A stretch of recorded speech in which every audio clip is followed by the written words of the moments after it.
Hello everyone, I am Durga Lavanya Chittajalu, a budding psychologist. So today we have Dr. Geeta Challa ma'am with us. She is a child psychologist, dedicated counselor, a committed individual, author, founder and chairperson of Manojagriti's Foundation and Sudisha Counseling Center. Welcome and thank you so much ma'am for being here. So being a child psychologist ma'am, I know you'll be hearing a lot of questions from parents. So, ma'am, there are so many questions running in a parent mind about their parenting and handling their child. On behalf of so many people, I'm going to ask you a few questions to you, ma'am. Yes. So, my first question for you is, Geeta, ma'am, parental is considered as a natural, is what is believed. And being a child psychologist, help us understand, is it true? Yeah. So we believe, as you said, rightly said, Lavanya, we believe that parenting is natural and unknowingly, knowingly, just marriage happens and then, childbirth happens and, people become parents. And since ages, it's not now, since ages, this parenting is going on and, parenting is happening. Children are reared and they are brought up and they grow and, become citizens and all those stuff. And yes, there is a strong belief in the society that parenting is natural and it becomes automatically, and it's okay to rear a child or give birth to a child and help him to grow naturally. But being a child psychologist, I oppose this, in the sense I really do not accept this. I do not go with this because parenting is a skill. Parenting is an art, so which needs to be learned. I'll give you one example for that. See, we have teachers. So before we any school, before they really take the teacher in, they give some induction training. And lawyers also, there is a training program. Doctors also, there is an internship, or there is that placement in the community to learn the skills. So for every profession, if you see, drivers also have, beauticians also, they have training programs. So for every profession, there is a training, so that they teach the skill and they give the profession. And when we come to the parenting, the the noble responsibility, the great responsibility, bringing up the future generation, we think that training is not required. It's natural, it will become automatically. How?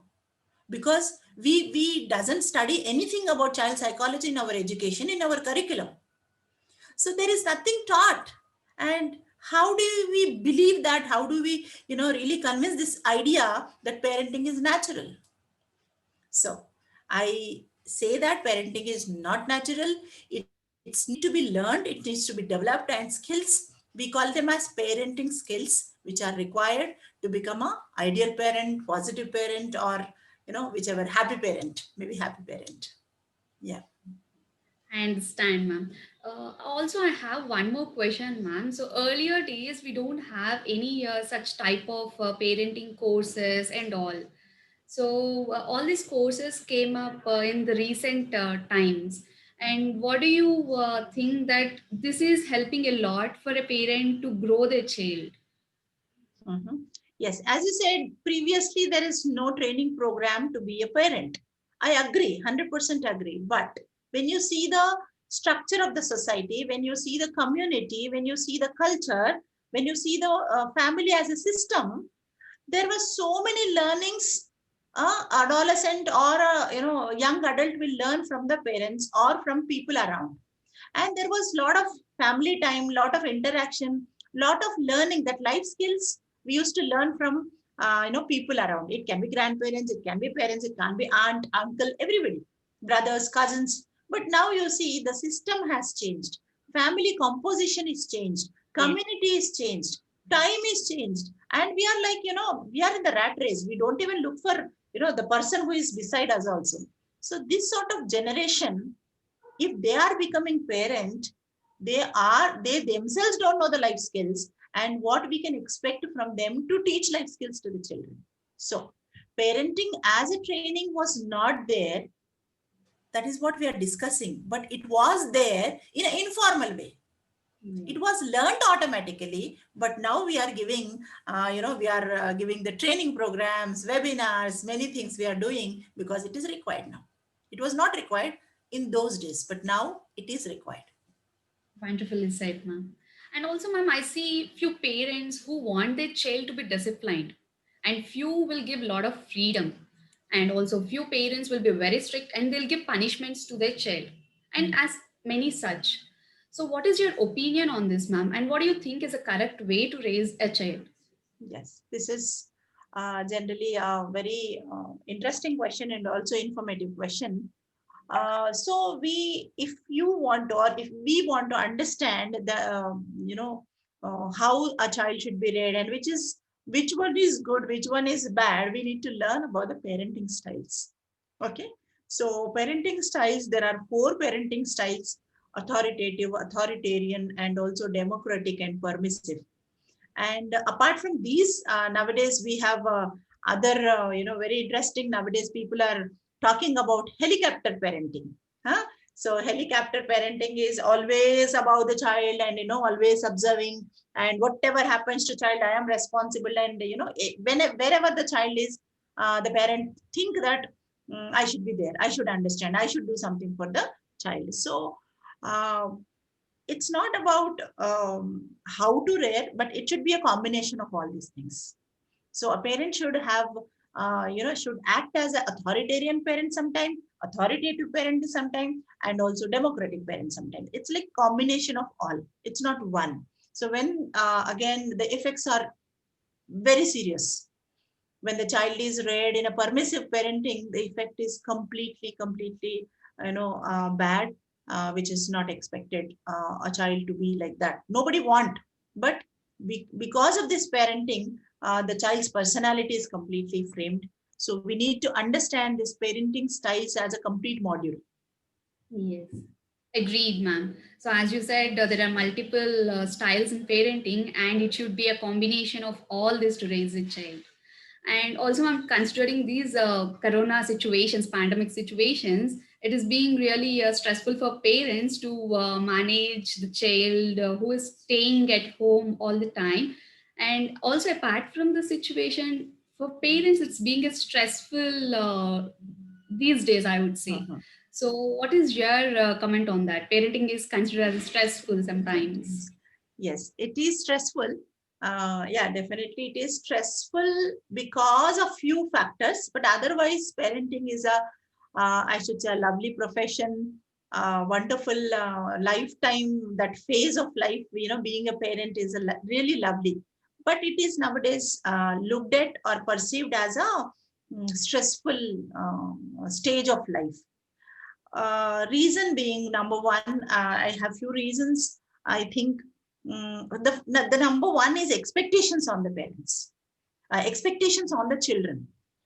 So unreasonable expectations, because I, being a psychologist, when I sit in my clinic, I see some parents come with a 2.5 years baby and they ask me, ma'am, she's not listening to me, what I should do. So 2.5 years baby, and this mother and father expects her to listen to their instruction and follow the instructions properly without any deviation. So I call them as expectations which are not rational. And second one is too much of love, too much of possessiveness, too much of my children. This feeling has been increased nowadays. See, previously we had our cousins, uncle's daughter, aunt's daughters, brothers. All these people were together in a one family, and we don't even know own brother and cousin. The difference we don't even know when I was a child. But now you see a lot of possessiveness in the parents, and they want their children to be number one in the family, number one in the school, number one in the community. So everywhere they. So because of this too much of love, possessiveness, and all this stuff, they are taking a lot of stress on their head. So they are thinking that everything should be perfect, everything should be all right. My child should learn everything, whatever comes into my way. So this is what putting a lot of pressure on the parents. And one more thing is, I say the important reason is not aware of child psychology. Not aware of child psychology. If my child is behaving in such a way, what I should do? I don't know. I don't know. And I don't even know why he's behaving like that. What I should do, what can be done. So this is no knowledge at all. So because of not having, see, I may be good in IT, I may be good in my communication skills, I may be good in marketing, but being a parent, I fail. So that's where I'm becoming stressed, or a parenting is being perceived as stressful, a profession, but which is not true. Yes. As you said, there are high expectations on the child and that are not meeting, and that causes. And also, I see few children, ma'am, with behavioral issues like throwing tantrums, shyness, or not eating food. And Mhm. what is your opinion on it, ma'am? What could be the reason for it? Hmm. Uh, what could be the reason is if we keep it aside, yeah, there are 101 reasons for not eating. It's not one reason. And a child throwing tantrum, there could be 100 reasons, and every child showing tantrum, the reason need not be same. The reasons can be completely different. But now, what is important being a parent is, for me, I should understand what is making me child is one thing, and what I am doing after the behavior, that is like what is my reaction to that behavior, makes all the difference. Because you cannot go and change the reasons. To some extent, maybe you can understand, you can learn about the reasons, and you can work on the reasons, that is fine. But how you are reacting, the consequence is more important being a parent. Because if my child is throwing tantrums and he's asking for ice cream and he's shouting, yelling, and doing nonsense, and immediately being a parent, I cannot take it, and I say, okay, but I'll get it, and immediately I order in Swiggy and get the ice cream. So this is my reaction, and he is learning that, yes, next time if I want something, I will do this. So the way I am reacting makes all the difference in my child's behavior.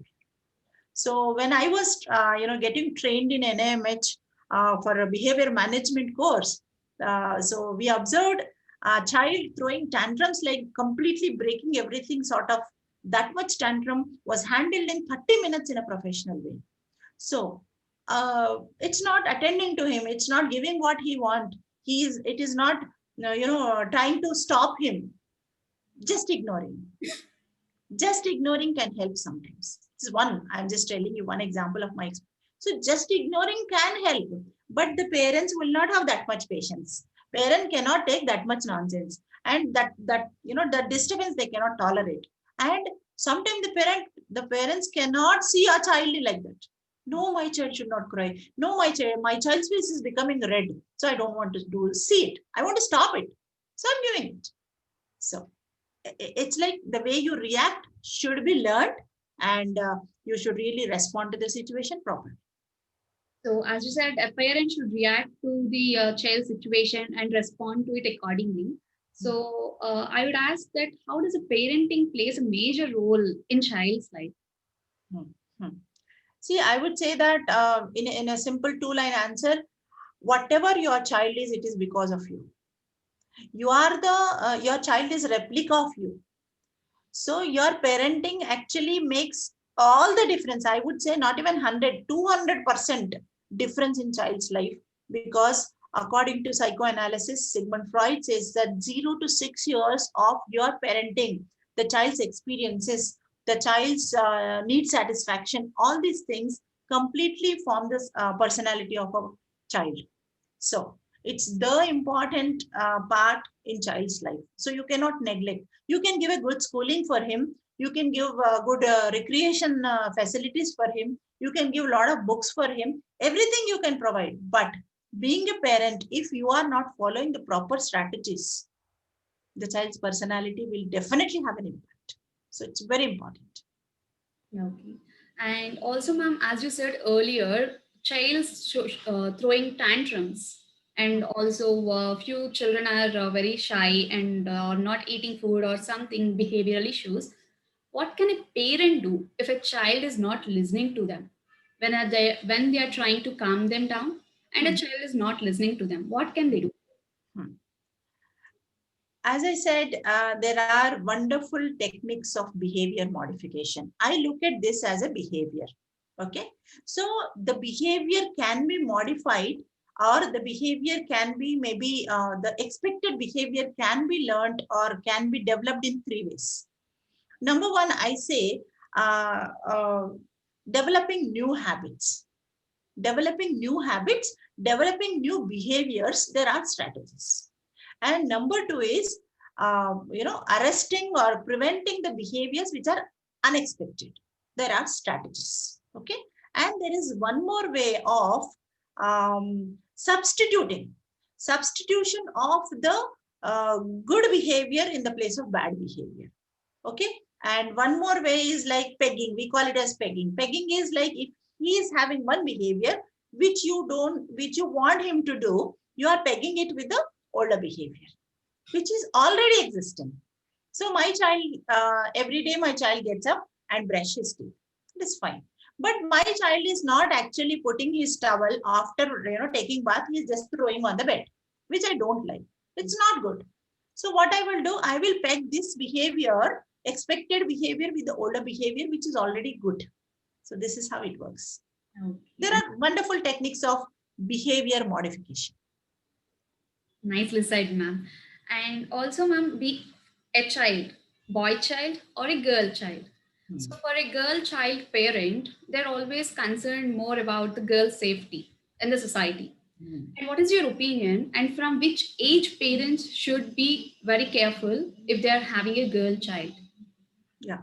So in India, 10 to 12% of girls are sexually abused below the age of 18 years. Okay. And at what age it starts, it's very, I feel very bad to say also, the abuse is starting from a 1-year baby to 60 years old women.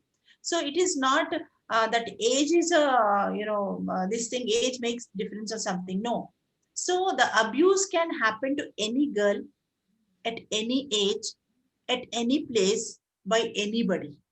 So it's not about known people are doing, unknown people are doing, or strangers will come and do, or it's only it happens in the nights. No, it's not. These are all myths. So we have a module ABCD for safety of girls. We teach in positive parenting course where we really give insight into how a child, a baby, girl child can be secured or kept safe until she is grown. Yeah. Okay. So we talked about the girl child, ma'am. So if a parent is having a boy child, what will their responsibilities be as a parent? Huh. So when we say, see, girls need to be kept safe, girls need to be taken care, but from whom we are taking care?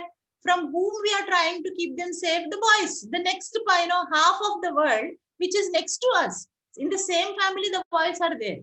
So I actually think, and I generally argue with most of the, officers, most of the police department and other departments also. When I go education department officials, I say that, are you are giving a lot of programs for the girl safety. You're providing so many programs for girls. But what is about the boys? Sensitization or, that ISMR. In our module, we call it as ISMR. See, the boy should be taught how to develop a good character, how to respect the opposite gender, and how to be a person with, good personality. We call it as ISMR. So there is a module with us which can help a parent of boy to help him to respect the opposite gender. Okay, understood.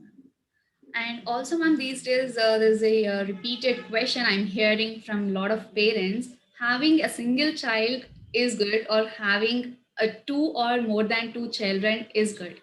What is your opinion on that? See, if I say two, maybe I don't know how to answer this question, but many of the parents now, they are, happy with one child because they are considering the, expenditure, they are considering the time, they are considering many things, and they say one child is fine. We are happy with one child. And nowadays I started listening to some, couple, they are saying, it's okay not having children also. We are happy together. I heard one couple telling it. I was wondering, what is this? Okay. But anyway, my PhD, my master's thesis was on single child and two children families. So I would say after that research and many research papers I studied, having two children is good for the parents and for the children also, because when there is another child, automatically many skills unknowingly, that is like automatically they will learn many skills, many values, and many habits or role model from the other child. So there is a role model in the family, and also there is modeling. Things happens between the children and parents also. When they have one child, they become very, very, very possessive. You know? So better, I suggest, being a child psychologist, go with two children and plan properly and have a children. Thanks for answering that question, ma'am. It's like a lot of people, I hear a lot of people asking the same question repeatedly. And ma'am, so there are so many other questions that we will hear from parents saying that about their child, I have these questions, those questions, and they're not getting proper answers. So are there any specific courses, as you said in the starting, there are few courses that are designed for parenting. So I just want to know what are the courses and that are available to know more about parenting. Basically today 21st of November, if I'm right. So today we have a free webinar in the evening. So you can attend that free webinar at 5:30, where all your questions will be answered. And this is today, and maybe in future, whoever is watching this video, I want to tell you that there is a wonderful course of a positive parenting module with 20 sessions, where we are covering all the challenges of parenting, almost behavior modification, stress, how to manage, how to expose a child, how to handle a child with tantrums, and how to take care of a girl child, boy child. So like we have 20 interesting topics, or addictions also. Like sometimes adolescents are getting into addictions, internet addiction hai, ya, gaming addiction. So all these topics are covered in that 20 hours program. We call it as positive parenting training program, Spurti. That's so great to hear, ma'am. Looking forward to know more details about the course. So yes, thank you so much for your time and answering all the questions so patiently. And thank you so much, ma'am. Thank you so much. I want to see you today evening in a free webinar at 5:30. And in future, anybody about parenting, as in the beginning, I said, parenting is not natural. It needs to be learned. So give some time for your child's life. And we are doing so much for the children, but this 20 hours of your time can make a difference in their life. So just looking forward to see you in the webinar and also course Spurti. Thank you. Thank you, Lavanya. Thank you so much. Thank you, ma'am.